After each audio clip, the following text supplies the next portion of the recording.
हिंदी की सेवा में एक बार पुनः स्वागत है आपके अपने चैनल रघुवंशी क्लासेज पर। आज हम उपस्थित हुए हैं यूपी बोर्ड परीक्षा कक्षा 10 हिंदी मॉडल पेपर के साथ, जिसमें हम 20 मल्टीपल चॉइस क्वेश्चन का अध्ययन करेंगे जो बदले पैटर्न में इस बार परीक्षा में पूछे जाएंगे, जो आपको OMR शीट पर फिल करनी है। यदि आप हमारे चैनल पर नए हैं तो चैनल को लाइक और सब्सक्राइब अवश्य करें, बेल आइकन अवश्य प्रेस करें ताकि आपको प्रत्येक वीडियो का नोटिफिकेशन मिलता रहे। इसी के साथ आज का सुविचार, जिंदगी का हर एक छोटा हिस्सा ही हमारी ज़िंदगी की सफलता का बड़ा हिस्सा होता है। जिंदगी का हर एक छोटा हिस्सा ही हमारी ज़िंदगी की सफलता का एक बड़ा हिस्सा होता है।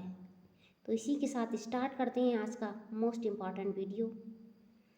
क्वेश्चन फर्स्ट, निम्नलिखित में से सही कथन छांटकर लिखिए।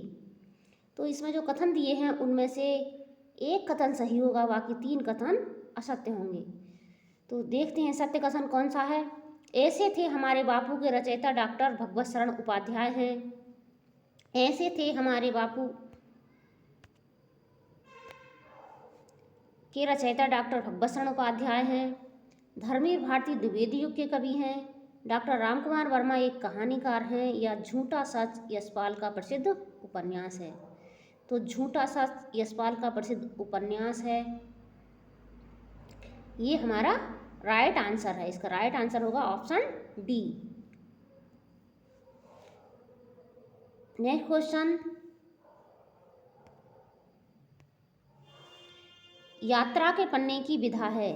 यात्रा के पन्ने की विधा है, क्या विधा है? निबंध है, यात्रा व्रत है, रिपोर्टाज है या संस्मरण है। तो यात्रा के पन्ने क्या है? यात्रा के पन्ने एक यात्रा व्रत है। क्या है? एक यात्रा व्रत है। हमारा राइट आंसर होगा ऑप्शन बी। नेक्स्ट क्वेश्चन, कलम का सिपाही जीवनी के लेखक हैं। कलम का सिपाही जीवनी के लेखक हैं। मुंशी प्रेमचंद हैं, अमृत राय हैं, विष्णु प्रभाकर हैं या मदन गोपाल हैं। तो कलम का सिपाही जीवनी के लेखक कौन है? कलम का सिपाही जीवनी के लेखक हैं अमृत राय। और अमृत राय ने कलम का सिपाही नाम से किसकी जीवनी लिखी है? किसकी जीवनी लिखी है? प्रेमचंद की जीवनी लिखी है। किसकी जीवनी लिखी है? प्रेमचंद की जीवनी लिखी है। और प्रेमचंद अमृत राय के कौन थे? पिताजी थे। मदन गोपाल ने भी इनकी जीवनी लिखी है कलम का मजदूर नाम से। कलम का मजदूर नाम से, कलम का मजदूर नाम से प्रेमचंद की जीवनी किसने लिखी है? मदन गोपाल ने लिखी है। नेक्स्ट क्वेश्चन, कुटज किसका निबंध है? कुटज किसका निबंध है? महावीर प्रसाद द्विवेदी का निबंध है, आचार्य रामचंद्र शुक्ल का निबंध है, हजारी प्रसाद द्विवेदी का है या प्रेमचंद का है। तो कुटज किसका निबंध है? कुटज हजारी प्रसाद द्विवेदी का निबंध है। हमारा राइट आंसर होगा ऑप्शन सी। नेक्स्ट क्वेश्चन, बड़े घर की बेटी किसकी कहानी है? बड़े घर की बेटी किसकी कहानी है? जयशंकर प्रसाद की है, मुंशी प्रेमचंद की है, भगवती चरण वर्मा की है या धर्मवीर भारती की है।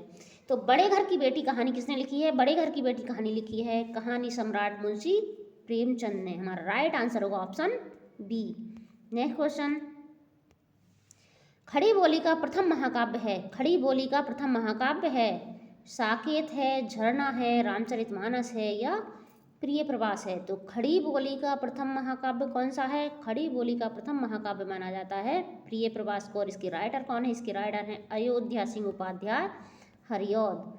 अयोध्या सिंह उपाध्याय हरिऔध द्वारा लिखित ये प्रिय प्रवास खड़ी बोली का प्रथम महाकाव्य माना जाता है। Next question,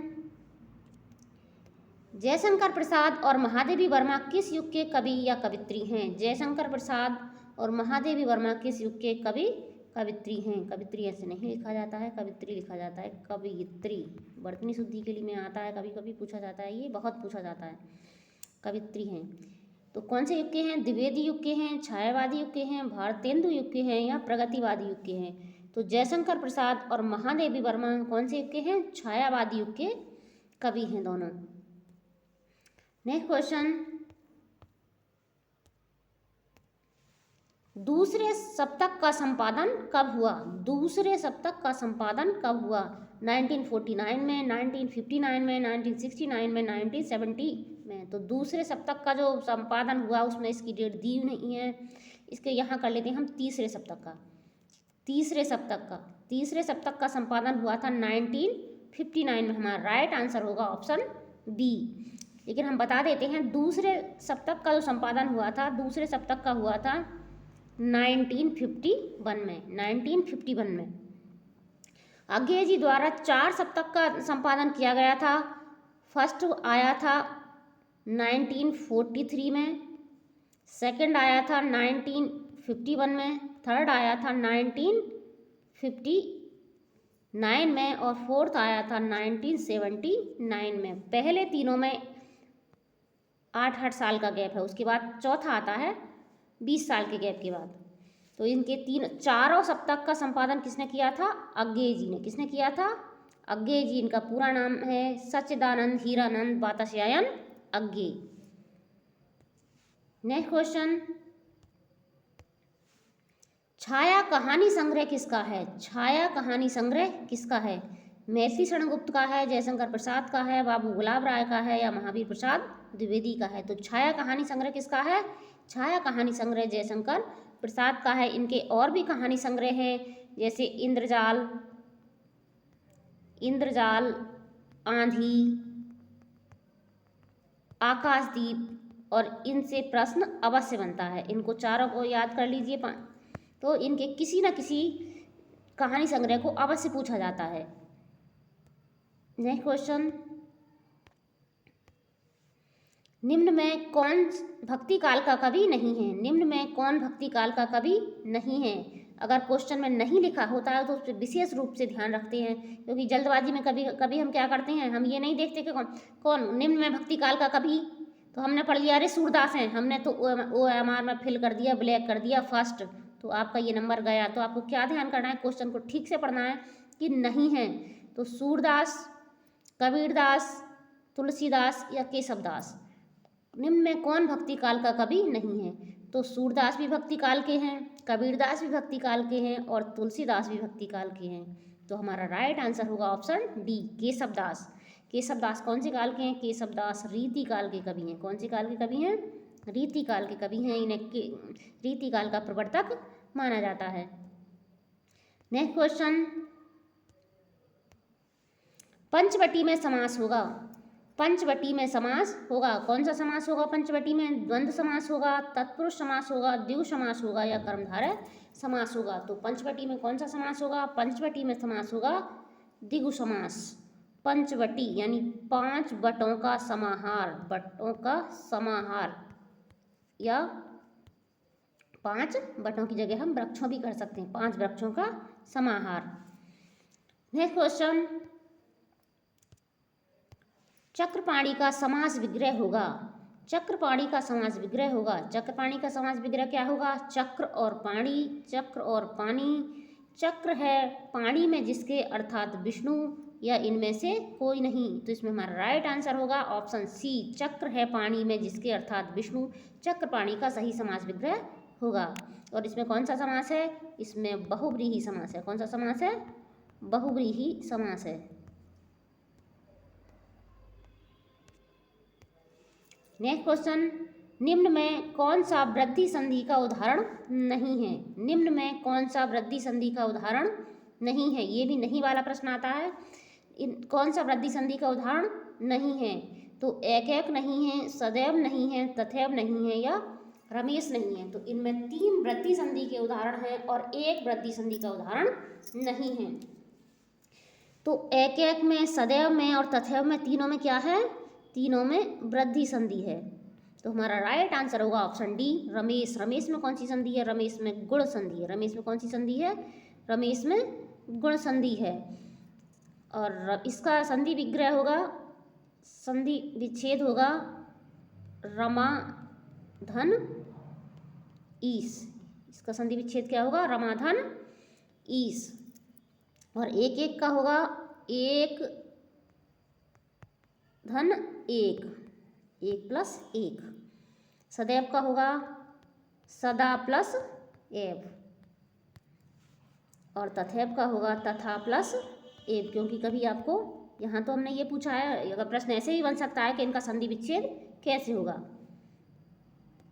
next question, Ketu का पर्यायवाची शब्द होगा। केतु का पर्यायवाची शब्द होगा, तो केतु का पर्यायवाची शब्द क्या होगा? झंडा होगा, आचार्य होगा, दिशा होगा या किरण होगा। तो केतु किसे कहते हैं? केतु कहते हैं झंडा के लिए। तो केतु का पर्यायवाची होगा झंडा। हमारा राइट आंसर होगा ऑप्शन ए।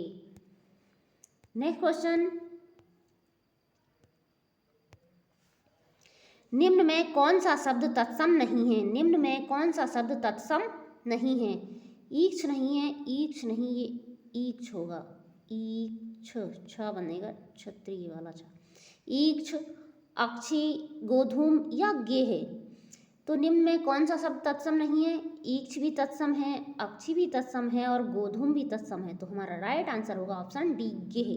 गेह तत्सम शब्द नहीं है। गेह क्या है? एक तद्भव शब्द है और गेह का तत्सम होता है गृह। गृह का तत्सम क्या होगा? गृह। यहाँ गेह दिया हुआ है, और यदि आपको क्वेश्चन में अगर आपको घर दे दिया जाए, तो अगर घर दे दिया जाए तो घर का तत्सम भी क्या होगा? गृह ही होगा। और इनके हम आपको तद्भव भी बता देते हैं। ईक्ष, ईक्ष किसे कहते हैं? ईख का तत्सम होता है, ईख का तत्सम होता है ईक्ष, और आँख का तत्सम होता है अक्षी, और गेहूं का तत्सम होता है गोधूम। लेकिन हमारे इस क्वेश्चन का राइट आंसर ऑप्शन डी, गेह। नेक्स्ट क्वेश्चन, तंबूराले मंच पर बैठे प्रेम प्रताप, साज मिले 15 मिनट घंटा भर आलाप में कौन सा रस का उदाहरण है? ये कौन से रस का उदाहरण है? जैसा कि पढ़ने से ही पता चल रहा है, वीर रस का उदाहरण है, हास्य रस का है, करुण रस का है या रौद्र रस का है। तो इसमें कौन सा रस होगा? इसमें होगा हास्य रस। कौन सी रस का उदाहरण होगा? ये हास्य रस का। हमारा राइट आंसर होगा ऑप्शन वी। नेक्स्ट क्वेश्चन, निम्न में सममात्रिक छंद का उदाहरण है। निम्न में सममात्रिक छंद का उदाहरण है। सममात्रिक छंद का उदाहरण कौन है? दोहा है, सोरठा है, रोला है या इनमें से कोई नहीं। तो सममात्रिक छंद का उदाहरण है हमारा रोला। हमारा राइट आंसर होगा ऑप्शन सी। इसके दोनों चरणों में कितनी मात्राएं होती हैं? 24 मात्राएं होती हैं। लेकिन दोहा और सोरठा दोनों कैसे हैं? अर्ध सममात्रिक। कैसे होते हैं ये? अर्ध सममात्रिक। कैसे होते हैं? अर्ध सममात्रिक छंद होते हैं। नेक्स्ट क्वेश्चन, जहाँ उपमेय में उपमान का भेद रहित आरोप हो वहाँ कौन सा अलंकार होगा? जहाँ उपमेय में उपमान का भेद रहित आरोप हो वहाँ कौन सा अलंकार होगा? ये डेफिनेशन दी हुई है। कौन से अलंकार की है? यमक की है, रूपक की है, उत्प्रेक्षा की है, उपमा की। तो जहाँ उपमेय में उपमान का भेद रहित आरोप हो वहाँ कौन सा अलंकार होता है? वहाँ रूपक अलंकार होगा।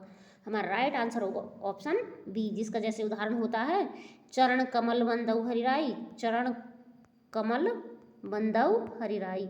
तो इसका मतलब ये होता है कि हमने क्या मान लिया? चरण कमल, चरण को एकदम कमल ही मान लिया। तो बिल्कुल इसमें तुलना नहीं की गई, एकदम आरोप कर दिया, पूरी तरह से मान ही लिया जाता है। तो वहाँ कौन सा अलंकार होता है? रूपक अलंकार होता है।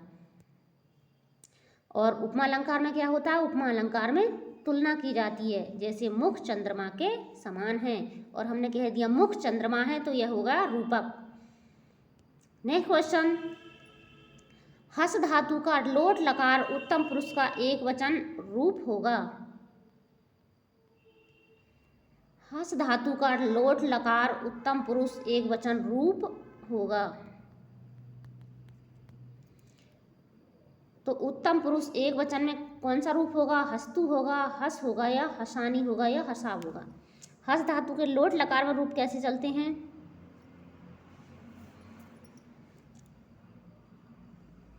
हस्तु, हस्ताम, हसंतु,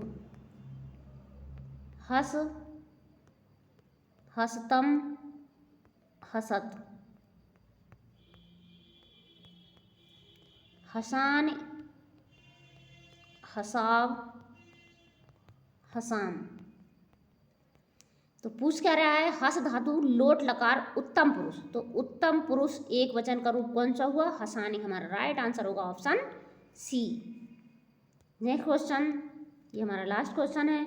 मधु शब्द का तृतीय एक वचन का रूप होगा। मधु शब्द का तृतीय एक वचन का रूप क्या होगा, मधु होगा, मधुनी होगा, मधुना, मधुनी होगा, मधुना होगा या मधुने होगा। तो मधु शब्द का रूप होगा हमारा इसमें मधुना। हमारा राइट आंसर होगा ऑप्शन सी।